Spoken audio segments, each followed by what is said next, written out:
Welcome to Work From Your Happy Place, the podcast that equips you with the tools, know-how, and motivation to live your dreams and find your happy place. Be sure to sign up for our free weekly newsletter for a recap of the week's guests and a preview of what's in store.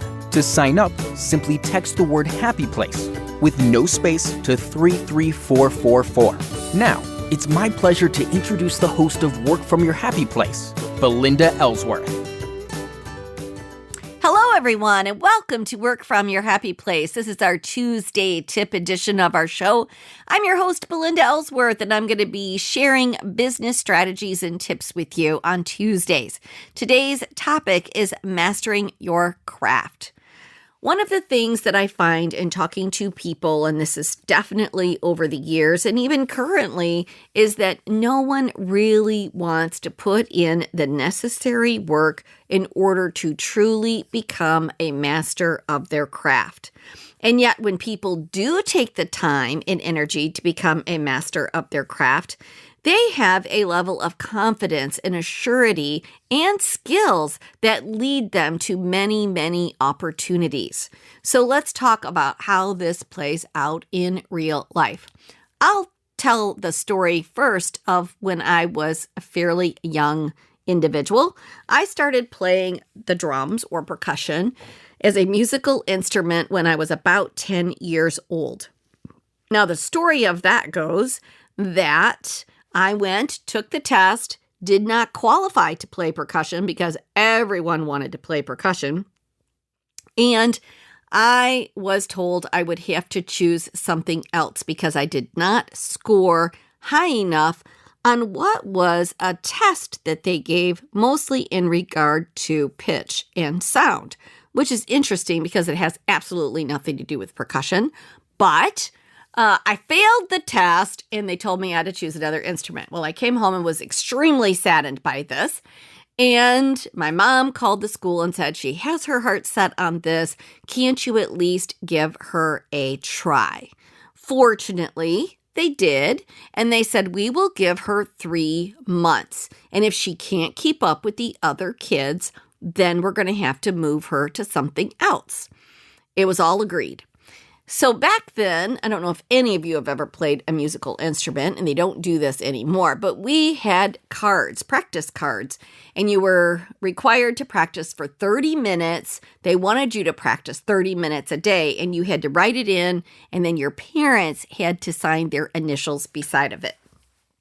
So I decided that if I only had 90 days before they were going to evaluate whether I was any good or not, that I would not only practice 30 minutes a day, but 45 minutes to an hour every single day. And that's how it began.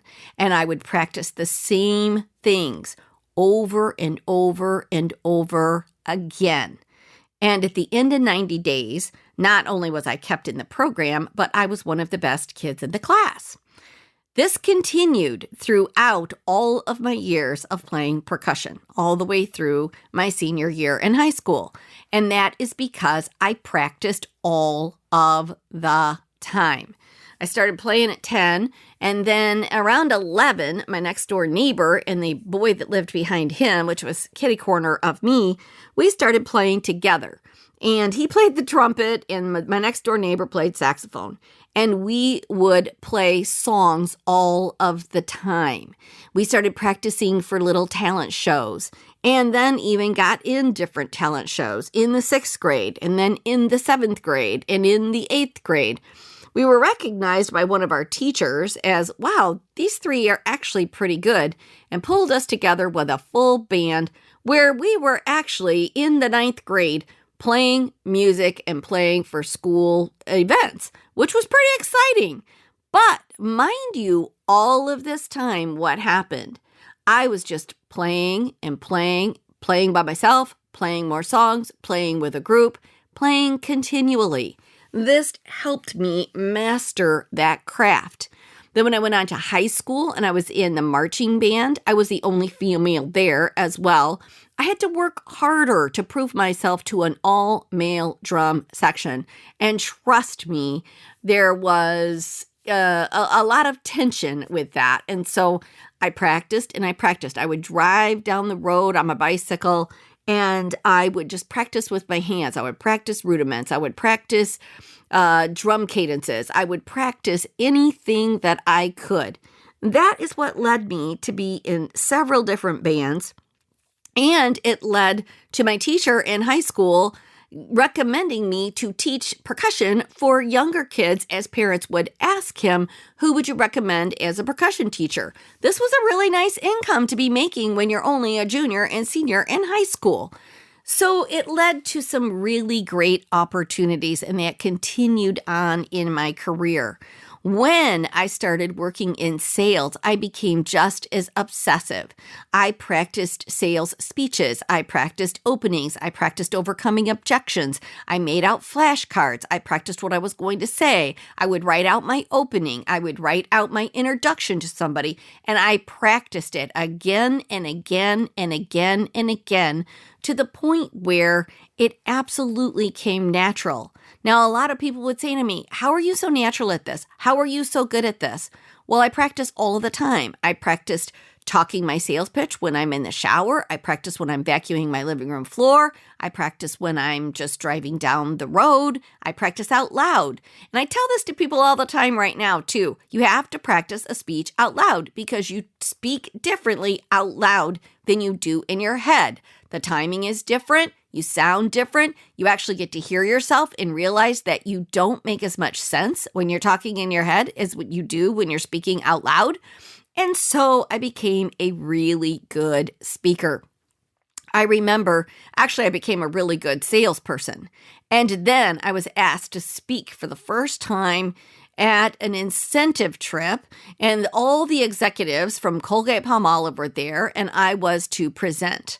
I have never been so afraid, so nervous, so sick to my stomach as I was on that particular trip ever in my entire life. But I presented, it went well, they thought it was great, they complimented me over and over again, and I came home and said, I'm never going to be caught like that again, where I feel like I'm unprepared when somebody says, oh, could you speak to this because you're doing such a great job?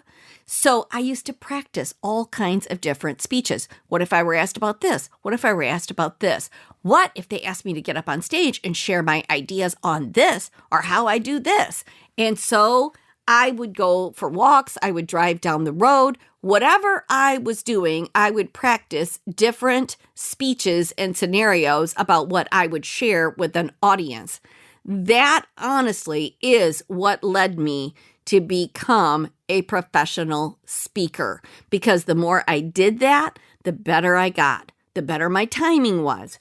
And I was recognized by a couple of professional motivational speakers at the time who said, wow, you're very good at this. In fact, you're a wasted talent here and you should be on your own. At that point, I had the confidence to go out on my own. And that's what people don't understand about mastering their craft is when you do that, there is a huge amount of confidence that allows you to stand out or to be recognized. And it requires doing the work. The number one thing that I'm asked about from different types of sellers is, how do you ever get over being so nervous when you're doing a presentation? And I said, you just have to do it a lot. Well, what if you don't have that many presentations? Then practice at home. Practice like you're giving a presentation, and then get the presentations booked. Book several in a row. I'm always amazed at when I share with salespeople to book 3 presentations in a row, because a lot of times people will book 1 in a week. They might book 2 in a week, but sometimes they don't book 1 for every 2 weeks. And so I'm like, you need to do 3 in a row. And what happens when they do 3 in a row? Well, by the third one, they've created momentum and they have responded to their audience. They remember what that audience, it is an audience, but a group of customers think, what their responses are, what their questions are. You become acclimated to that. You have answers for them. The very next day, you're in the same situation. You're a little bit more confident. You speak a little bit more strongly. And then what? By the third day, you're just on fire. And people are like, wow, this person really knows what they're talking about. But when you go 4 weeks without revisiting something, you can't remember, or you don't have that confidence, and you don't know what it feels like. The same thing goes. If you ever watched kids especially play a video game, my goodness, they can sit down and they play it and they play it and they play it and they play it for hours. I remember when my son was a teenager and that's when Guitar Hero first came out. And he played so much Guitar Hero, it was crazy. And I used to think, well, at least he's in his room playing Guitar Hero and he's not out getting into trouble. But then he joined they had some local contest going on, and then he went and he won several of those. Then he went to several tournaments throughout the state of Michigan, and then he ended up getting to play at one of our big concert theaters here with Korn, and he played against the lead guitar player of Korn and then got to play with them, which is just so fun. And what an opportunity that he had. He got an electric guitar signed by all the band members. That was kind of his prize. But if he hadn't have put in all of those hours of playing Guitar Hero, people are like, how do you do that so well? He did it so well because he sat there and did it over and over and over again. He would come home from school, he would do it. I'd make him get his homework done. Then he'd be right back at it until it was time to go to bed. When you want to do something, you have to put in the work. And that's all there is to it. And today, I don't see a lot of people wanting to put the serious work in. I even look at my daughter, who now is 17, and she started acting and doing musical theater when she was 5.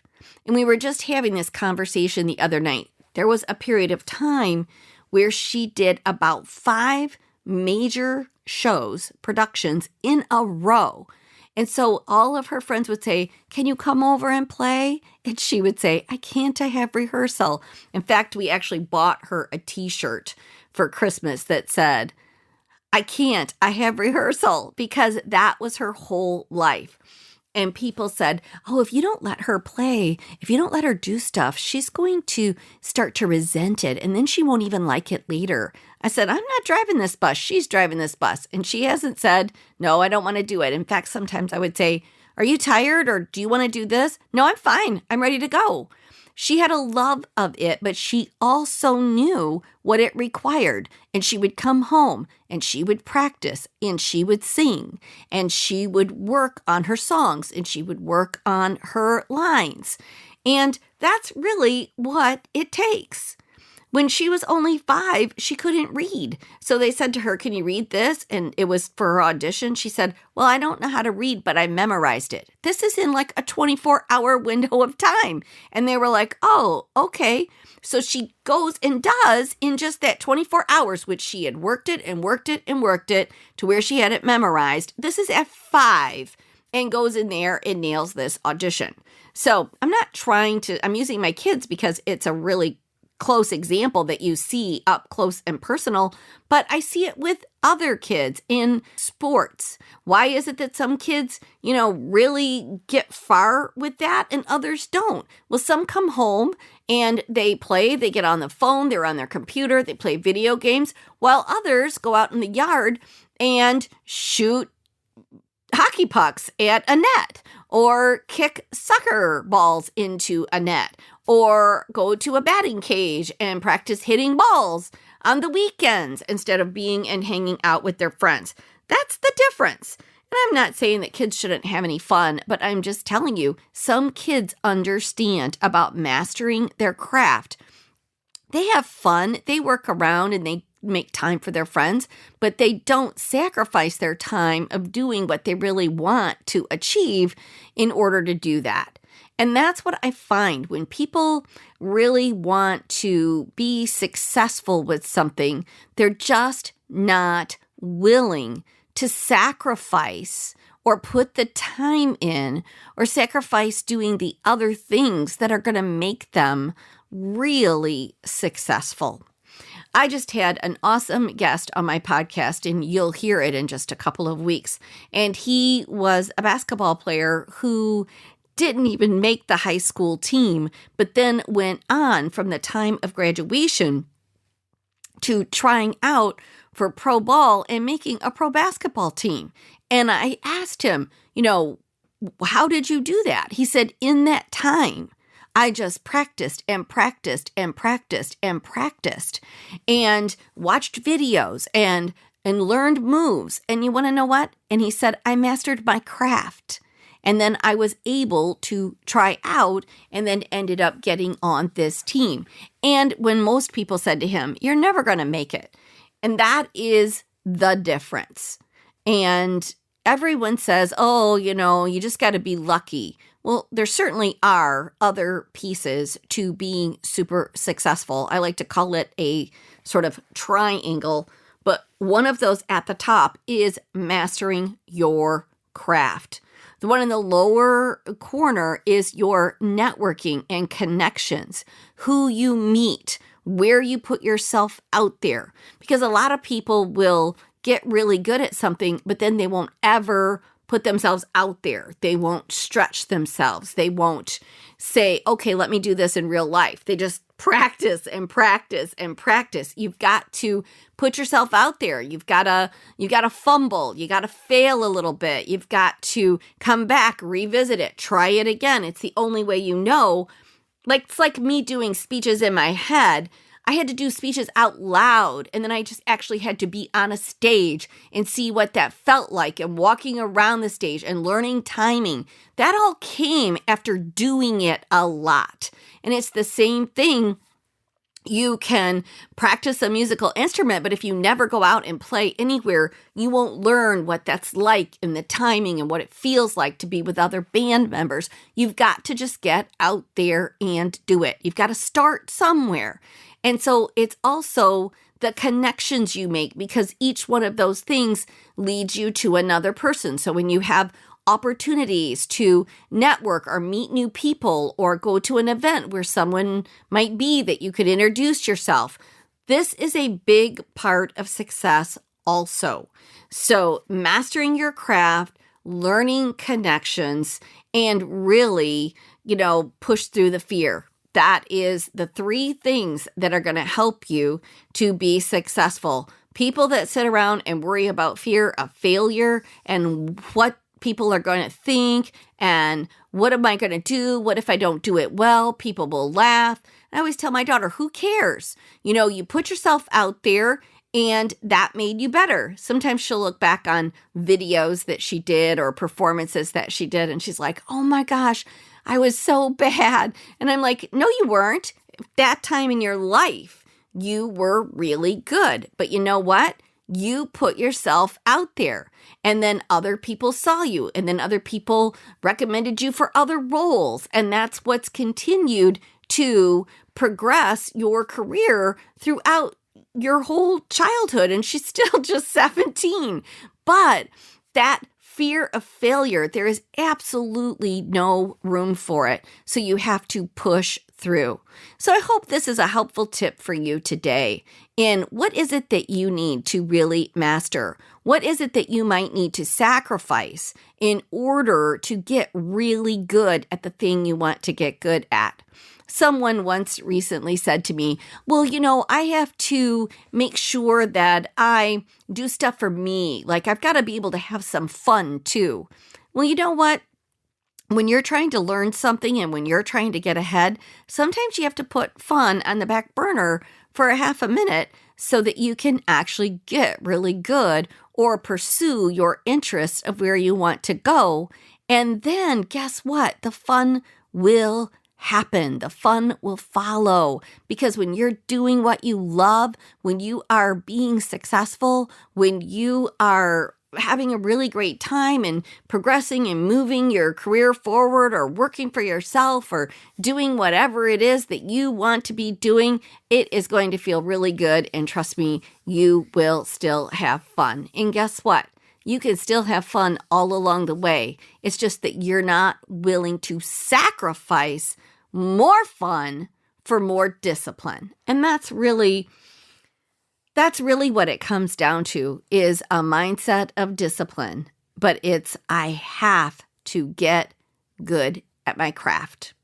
So I hope this is a helpful tip for you, and whatever it is that you want to master, just start working at it. And you know what? It doesn't matter what age you are, because you can become really, really good at anything you want to at any age.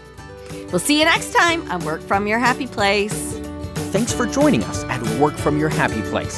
If you like what you hear, please share it with your friends, and be sure to rate and review us on iTunes or Stitcher. For a free gift on finding your own happy place, please visit workfromyourhappyplace.com and click on the free audio button. Thanks again for listening.